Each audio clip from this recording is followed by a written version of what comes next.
Thank you so much for joining us today on the Sue Fries Show, and I'm looking so forward to what is coming up ahead.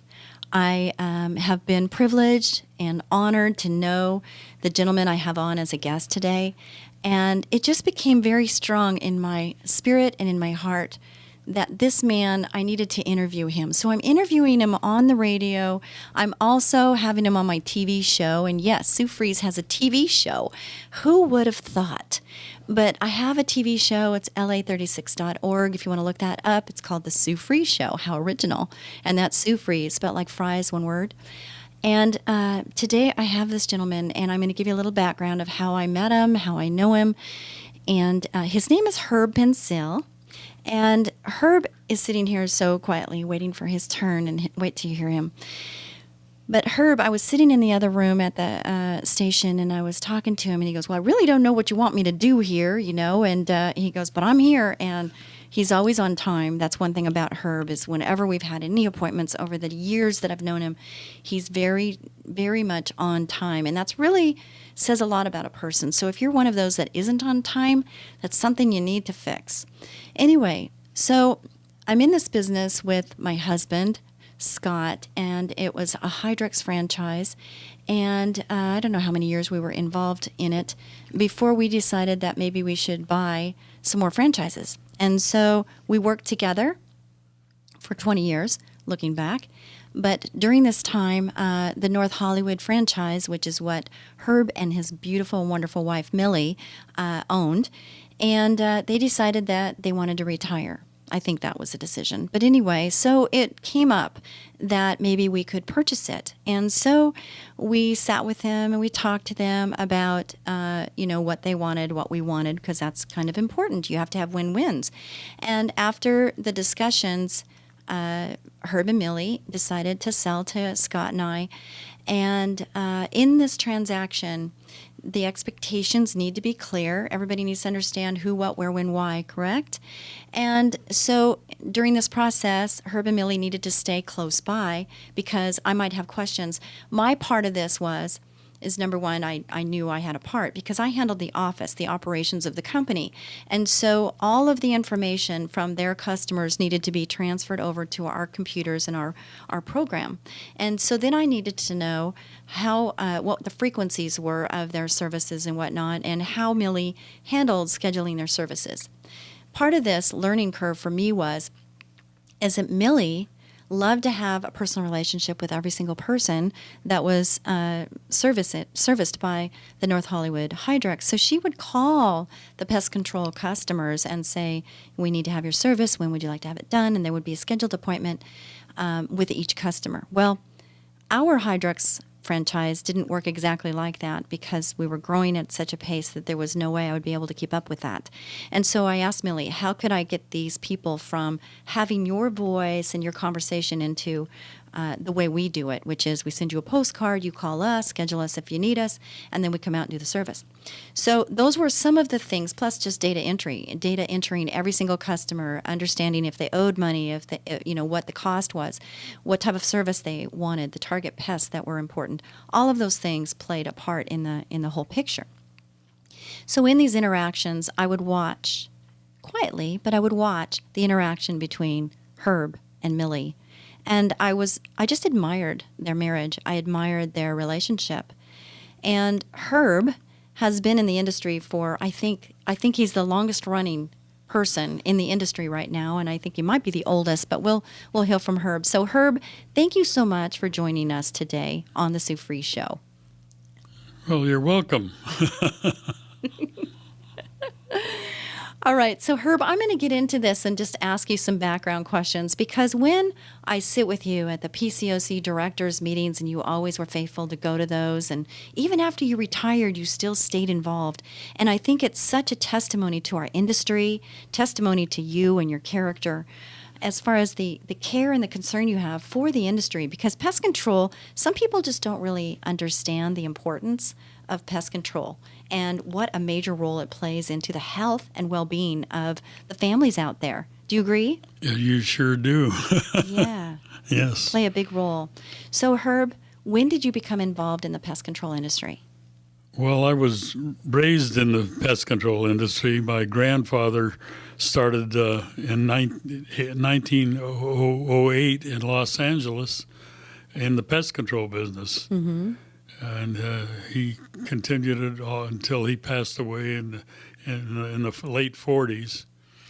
And I used to work with him. And when I was a young man, maybe a kid like 7 or 8 years old, my dad would send me with my grandfather to when he was fumigating for pest control, to kind of keep an eye on him and to help him.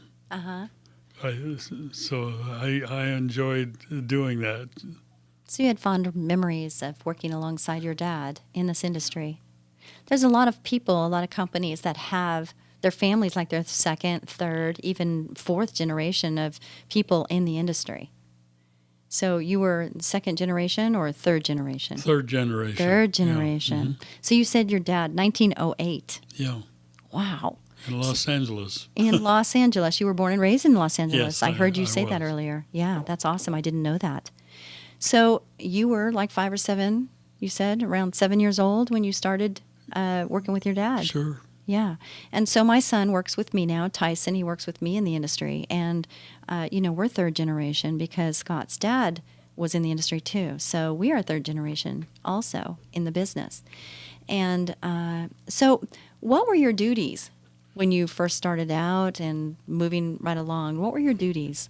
Well, after I would go with my grandfather to kind of keep an eye on him to help him when we were fumigating, then we decided to.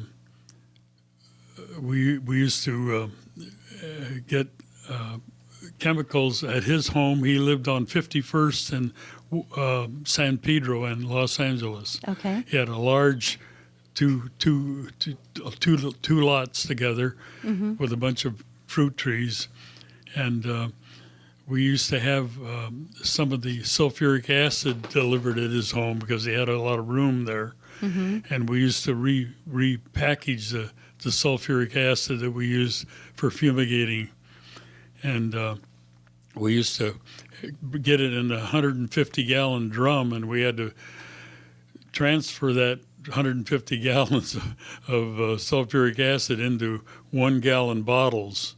So we used a compressor, we'd hook it up, and we use that compressor, and we'd fill the bottles with a hose and go from one to the other and one to the other. We had maybe 100 bottles around. And that was my job. Wow. I think about how stringent the regulations are now in our industry, and that would not go over well now, would it? Child labor, no. So how did you repackage? You kind of just mentioned it, but you went from 150-gallon drums, and you used to 1-gallon bottles Yeah. with the sulfuric acid. Okay, and the sodium cyanide? The sodium cyanide used to come in a 100-pound drum, and it was shaped like looked like a regular chicken egg, about that size, and it was an opaque white color. And my job was we used to do this in my dad's shop on 49th and Main Street in Los Angeles.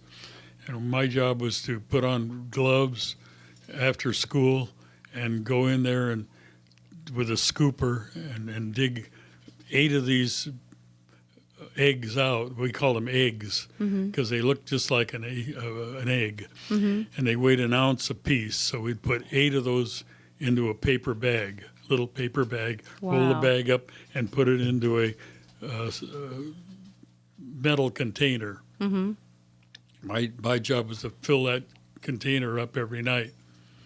And my dad said, now be careful with that stuff. It's pretty poisonous. Wow. And I said, well, he says, and don't put your fingers in your mouth Oh my goodness. till you wash up thoroughly. Oh my goodness. I said, why not? He said, because you will die. Oh my goodness. And he was really being truthful there, wasn't Cyanide is pretty. he? Pretty dangerous. Yes. Stop everything.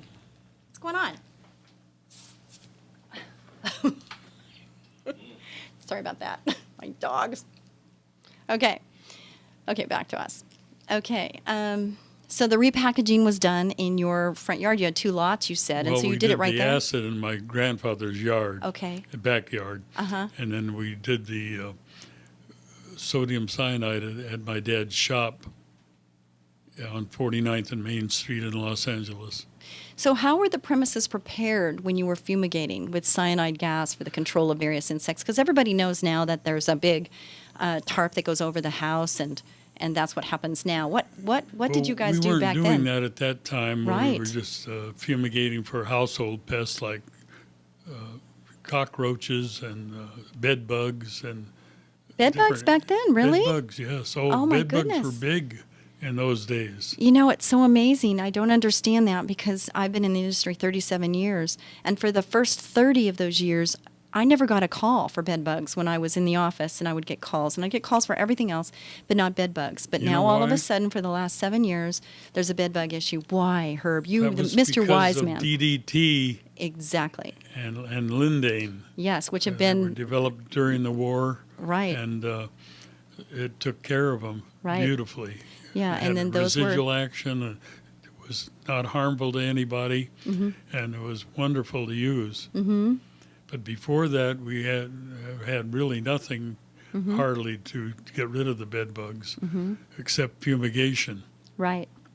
Isn't it interesting? Because those were taken away from us as an Yeah. industry. And so now we've got this reentry of pests that we had under control, huh? Well, That's it's pretty funny amazing. because if they allowed it, I would use it again. Yes. Sodium cyanide and sulfuric acid Mm-hmm. to generate hydrocyanic acid gas, and that would kill everything in the building that you were fumigating. Everything that you wanted to get rid of. Yes. Yes.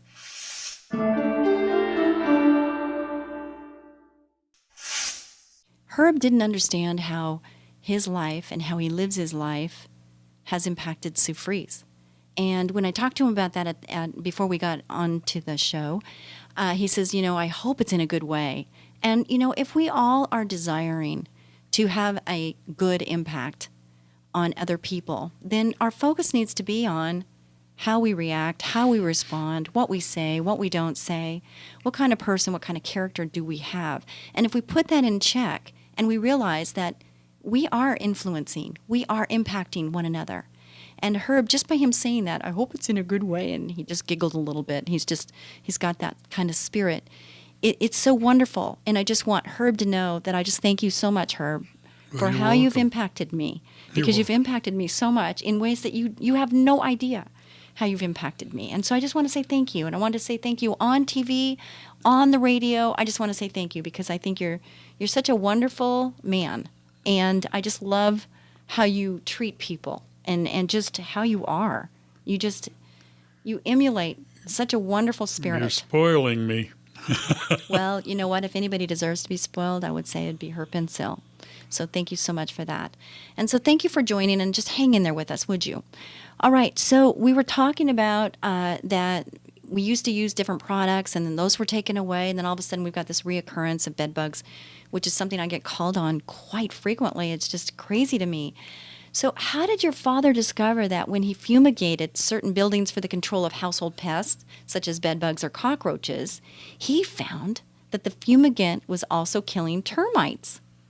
That's true. He discovered that because he had worked on some of these homes by treating the termites. Like we used to have to take the siding off of the building if it had wood siding on it, and then we'd drill holes into the wood studs and the framing, and then inject insecticide like arsenic, sodium arsenic, into these holes, and it would kill the termites.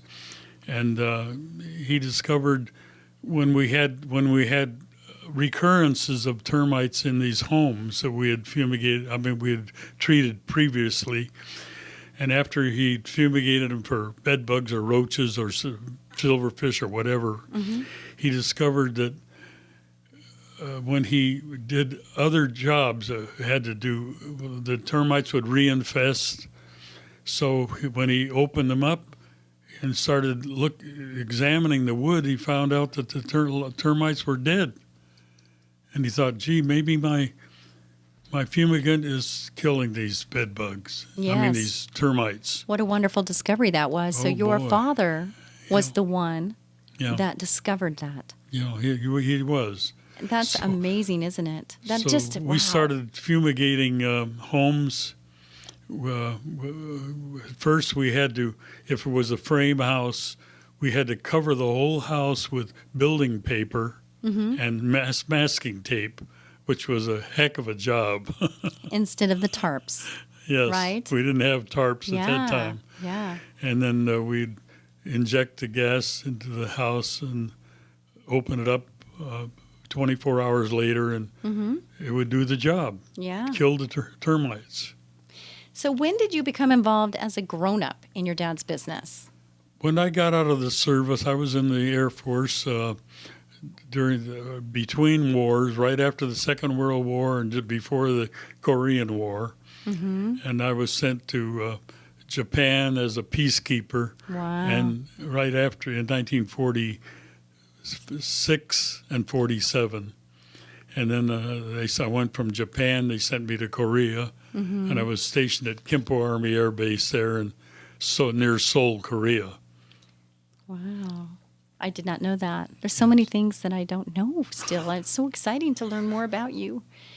So after the war, after the service, you came back. I came back and started working with my father full time, and we were trying to prove to the world that we were getting rid of these termites by using fumigation. And one of the top scientists in Washington, D.C., said he didn't know if it would work or not. So we invited him out and put on a demonstration in 1947 about how we were fumigating these houses. And we would go in and find the termites first and let him see where they were and then check it. We'd tear into the timbers to make sure that they were alive. And then we would fumigate the structures, and then they would reopen the structures, the wood members, and found out that the termites were all dead. So he had to change his mind and change his wording on the fact that he didn't know whether it would work. He says it would work. He endorsed it from then on. You don't by any chance remember that man's name, do you? No, I don't really. That's pressing, I but can't from think of it. Washington, so not just a California. No, he was a person. It was entomologist with yes. Washington, D.C. So we went all the way there. You guys Yes. went all the way, and you changed this industry. Your father and you changed this industry for the better. It's been really a helpful thing to have this. There's people that can't do it, and we've learned more since then, and we've changed products because of this and because of that. But all in all, termites do cause a lot of damage, and there's a lot of disease that's spread by roaches and other pests. So it's important that we take care of these things, and it's just so interesting to think of, a father owning his own business, running his own business, discovering this major thing that's going to help so many people's homes. Yes. It's just so incredible that people that think that what they contribute to life, what they contribute to other people, they think it's just so small when really the smallest of thing could be so impactful to the whole entire world. So it's amazing that I'm sitting right across from you and your dad's, impact on your life and everybody's life regarding our industry. It's an amazing thing. So when did you become licensed by the Structural Pest Control Board? Because all of us who are in this industry that want to do anything with this industry have to be licensed by the Structural Pest Control Board. You probably have one of the smallest numbers, don't you, Herb? Probably. What is your number? 74, Oh, my goodness. 15, I think it is, something like that. Oh, my goodness. That's Anyway. small. So when was that? How old were you? I think after I got out of the service, that same year that we were fumigating, I went and took the examinations. Right. And I took the examination in all three branches of pest control. And, Wow. branch 1, which 2 and was 3. Fumigation. fumigation. 2, which is Using pest a control. poisonous gas. Number 2 was pest control, and number 3 was termite Termites. control. They were all separate separate tests. They still are. I took them all at once, and luckily I passed them. Yes, luckily, or with great work. You had to really study for that, I'm Yes, sure. I did. Yes. So, how old were you? You never gave me an age. Do you remember how old you were when that happened? I was about 19 or 20. Wow, 19 or 20. So, you've been in this industry a long time. So, what caused you to start your own pest control business? Well, we were doing a fumigation in Los Angeles, a 2-story house made out of stucco, and we had gotten it all sealed up on the outside. We didn't have to tarp the house or cover it with paper. We papered over the windows and all the openings into the attic, into the sub area, and then we had the house just about ready to put the gas in, and we had to put the gas in. Then my dad said, "Well, we're just about ready to shoot it, so why don't you? I want you to take my wife to the doctor's, and then she has an appointment. So after you go do that, I'll meet you at the shop." Well, I went, took his wife to the doctor's and went to the shop, and I waited and waited. I thought, well, they should be done by now. We're ready to shoot the place. Well, I got a call from the Georgia Street Receiving Hospital in Los Angeles, downtown. And they said my brother and my dad were in the hospital. There had been an explosion. Oh, no. So I hurried down there, and my dad was in a coma. I guess when we fumigated the house, we had turned off the gas, and my dad had checked all the pilot lights and all the stoves and the water heater and the furnace downstairs in the basement, big furnace that they had. And he was a plumber too, so he knew how to handle those things. He made sure everything was off. We turned the gas off at the meter. I held the door open for my brother when he turned it off, so I know he turned it off. Okay, Herb, we got to stop and go to break, and then we'll hear more about this right after this brief break. Well, thank you. So, Herb, you were talking about your father and your brother who were in the hospital. You get a phone call about an explosion. Well, it appears that the house blew up for some reason or other. Now, it was a strange day in Los Angeles. It was cloudy, and there was some streak lightning going on, and I kind of feel that the house got struck by lightning and it blew up. Wow! Now that's a freak accident of nature. And it really, it blew my father through a stucco wall of the 2-story house next door, clear across the room. Clear across the living room, the dining room, and against the stairway at the bottom of the stairs. And that's where the firemen found him. And they took him to the hospital, and he was in a coma for 30 days in the hospital. I would go over and see him every day. And he finally came out of it. He did. I wasn't sure. Unfortunately, it left him with a shattered left leg. And he had a real problem. He was in wheelchair bound from then on. And your brother? My brother, luckily, he had just gotten down the ladder after checking to make sure the gas had risen to the attic. He had checked the attic to see with the paper that we used, and he had just gotten down off the ladder when the explosion occurred, so it blew him across the yard, but it didn't hurt him too badly, so he was okay. So this question that I asked you was, when did you start your own pest control business? When did you decide? Well, And so, we were out of business about that time because they made us stop doing everything, and I kind of didn't have a business right then. Luckily, we had Lloyd's of London, $1 million policy to take care of the people's house that we had blown up, and the people next door, and it took care of them. Thank God we had that. yes. And but my father was in a bad shape because he didn't have insurance for health insurance, because he was a president of the business of the corporation, and he was not covered by workman's compensation. So Right. it was a terrible burden for the family. Yeah. So I had to go to work for another termite company, Hollywood Termite, down in L.A., and make a living that way.